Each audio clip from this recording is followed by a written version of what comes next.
The heart of a mouse.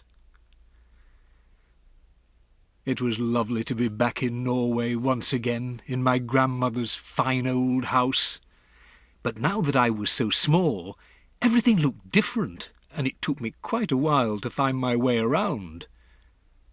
Mine was a world of carpets and table legs and chair legs, and the little crannies behind large pieces of furniture. A closed door couldn't be opened, and nothing could be reached that was on a table.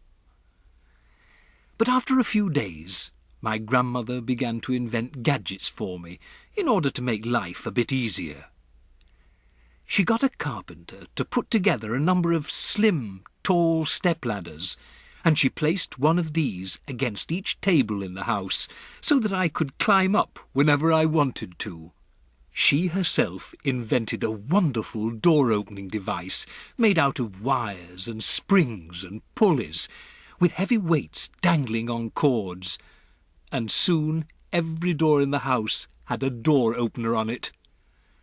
All I had to do was to press my front paw onto a tiny wooden platform, and hey presto, a spring would stretch and a weight would drop, and the door would swing open. Next, she rigged up an equally ingenious system whereby I could switch on the light whenever I entered a room at night. I can't explain how it worked, because I know nothing about electricity, but there was a little button let into the floor near the door in every room in the house, and when I pressed the button gently with one paw, the light would come on. Then I pressed it a second time, and the light would go off again. My grandmother made me a tiny toothbrush, using a matchstick for the handle, and into this she stuck little bits of bristle that she had snipped off one of her hairbrushes. "You must not get any holes in your teeth," she said. "I can't take a mouse to a dentist. He'd think I was crazy."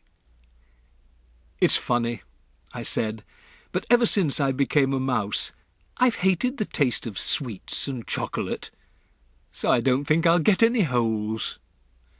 "You are still going to brush your teeth after every meal," my grandmother said. And I did. For a bathtub, she gave me a silver sugar basin, and I bathed in it every night before going to bed.